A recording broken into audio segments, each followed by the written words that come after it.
America के साथ हमारी बातचीत एक मुस्बत कदम है और हम किसी भी धमकी को मुस्तरद करते हैं। ये किसका कहना है? ईरान का। जी हां, पेजेश्कियान ने ये बात कही है एक ऐसे वक्त में जब अमेरिका से बातचीत मुस्बत रुख इख्तियार करते हुए नजर आ रही है, तो दूसरी तरफ ईरान की तरफ से ये भी दिखाया जा रहा है और बताया जा रहा है कि भले ही हम मुज़ाकरात में शामिल हैं, मुज़ाकरात में आगे बढ़ रहे हैं, लेकिन हम किसी भी धमकी को सुनने वाले नहीं हैं। उस धमकी का खातिर खा जवाब देंगे और उस धमकी को हम मुस्तरद करते हैं। अमेरिकी सदर डोनाल्ड ट्रंप की जानिब से गुज़िश्ता जुमे मस्कत में होने वाली अमेरिकी ईरानी मुज़ाकरात को अच्छा करार दिए जाने के बाद ईरानी सदर मसूद पेजेश्कियान ने कहा है कि ईरानी अवाम एहतराम का जवाब एहतराम से देते हैं और ताकत की ज़बान में दी जाने वाली धमकियों को कबूल नहीं करते। पेजेश्कियान ने इतवार को तेहरान में एक फोरम से खिताब के दौरान इस बात पर जोर दिया कि जौहरी मामले पर अमेरिका के साथ होने वाले मुज़ाकरात एक कदम आगे की जानिब हैं। उन्होंने कहा कि मुकालमा हमेशा से तनाज़ात को पुरअमन तरीके से हल करने के लिए ईरान की हिकमत अमली रहा है। मजीद ये कि उन्होंने वाज़े किया कि जौहरी उमूर से मुताल्लिक़ ईरान का मौक़िफ़ आदम फैलाव के मुआहदे में दर्ज हुकूक पर मबनी है। यूरेनियम की अफजुदगी के हवाले से क्या कुछ कहा गया, इस पर भी जानकारी लेना जरूरी है। इसी दौरान ईरानी वजीर खारजा अब्बास अराग़ची ने कहा है कि किसी को भी यह हक हासिल नहीं है कि वो ईरान से यूरेनियम की अफजुदगी सिफर करने का मुतालबा करे, यानी खत्म करने का मुतालबा करे। उन्होंने जोर दिया कि तेहरान यूरेनियम की अफजुदगी पर इसरार करता है क्योंकि किसी को यह इख्तियार नहीं कि वो ईरान को यह बताए कि उसे क्या करना चाहिए। अराग़ची ने आज जो बयानात दिए हैं उसमें क्या कहा है उसकी तफसील भी आपको बताते हैं। उन्होंने कहा कि हमारी जौहरी तनसीबात को निशाना बनाया लेकिन वही नतीजा हासिल ना कर सके।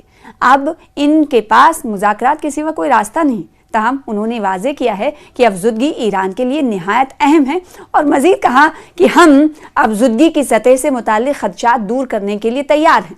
इसी तरह उन्होंने कहा कि 2005 के मुज़ाकरात और मौजूदा मुज़ाकरात के दरमियान फ़र्क ये है कि अब खित्ते के ममालिक की वाज़े मौजूदगी है। उन्होंने इस बात पर भी जोर दिया कि अमेरिका के साथ बिलवास्ता मुज़ाकरात मुस्बत नताइज के हुसूल में रुकावट नहीं बनते। मुस्बत फ़िज़ा के हवाले से भी बात कही गई। याद रहे कि अमरीकी वफ़द जिसकी क़यादत मशरिक़ वस्ता के लिए अमरीकी सदर के खुसूसी एलची स्टीव विटकोफ कर रहे हैं और सदर के दामाद जेरेड कुशनर को भी इसमें शामिल थे, जबकि ईरानी वफ़द की क़यादत वज़ीर ख़ारजा अब्बास अराग़ची के हाथ में थी। दोनों वफ़ूद ने हफ्ते के रोज़ जुमे को सल्तनत ओमान में होने वाले बिलवास्ता मुज़ाकरात को मुस्बत करार दिया था। आइंदा चंद दिनों में दूसरे दौर के मुज़ाकरात मुतवक्के हैं जिनमें ईरानी जौहरी प्रोग्राम में मज़ीद गुफ्तगू की जाएगी। और इस दौरान अगरचे अमरीकी सदर ने मुज़ाकरात के माहौल की तारीफ की, ताहम उन्होंने खबरदार किया कि अगर तेहरान अपने जौहरी प्रोग्राम पर किसी मुआहदे तक ना पहुंचा तो नताइज संगीन होंगे। दूसरी जानिब अराग़ची इससे कबल इस बात पर जोर दे चुके हैं कि अफजुदगी एक ऐसा हक है जिस पर कोई समझौता नहीं हो सकता। उन्होंने ये भी वाज़े किया कि तेहरान यूरेनियम को बैरून मुल्क मुंतकिल करने की मुखालिफत करता है। ये तजवीज़ माजी के मुज़ाकरात में कई बार सामने आ चुकी है। उधर इसराइल ने इन मुज़ाकरात को बेनतीजा करार दिया, जबकि इसराइली वज़ीर आज़म बेंजामिन नेतन्याहू जो आइंदा बुध को वाशिंगटन का दौरा करेंगे, उन्होंने मुतालबा किया कि जौहरी मामले के साथ साथ ईरान के बैलिस्टिक मिसाइल प्रोग्राम और खित्ते में उसके इत्तहादियों पर भी बातचीत की जाए। अमरीकी और ईरानी मुज़ाकरात के सिर्फ जौहरी फाइल तक महदूद रहने पर इसराइल तशवीश के दौरान इसराइली वज़ीर आज़म बेंजामिन नेतन्याहू के दफ्तर ने इस बात पर जोर दिया है कि तेहरान के साथ किसी भी मुज़ाकरात में न सिर्फ उसे जौहरी हथियारों के हुसूल से रोकना शामिल होना चाहिए, बल्कि बैलिस्टिक मिसाइलों पर पाबंदी और खित्ते में उसके मुसल्लह विंग्स की हिमायत का खात्मा भी शामिल होना चाहिए।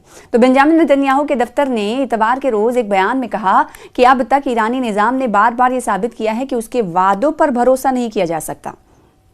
ईरानी मिसाइलों से खतरात हैं। दूसरी जानिब इसराइली वज़ीर ख़ारजा जदौन सायर ने ईरानी बैलिस्टिक मिसाइल्स के मामले को हल करने की अहमियत पर दोबारा जोर दिया है। उन्होंने अपने बयानात में कहा है कि बैलिस्टिक मिसाइल्स की वो मिक़दार जो ईरानी निज़ाम तैयार करना चाहता है हमें ख़तरे में डाल रही है। उन्होंने ये भी माना कि ये ईरानी मिसाइल यूरोपीय ममालिक को खतरे में डाल रहे हैं। जहां तक गजा का ताल्लुक है तो इसराइली वज़ीर ख़ारजा ने वाज़े किया कि हमास को गैर मुसल्लह करने के मामले पर समझौते की कोई गुंजाइश नहीं है। यानी अगर इसराइल और फ़लस्तीन के बारे में बात कर रहा है ईरान, या फिर इस मुद्दे पर अगर राय जाननी हो इसराइल की, तो जब तक गैर मुसल्लह हमास नहीं हो जाता इसकी कोई माने नहीं।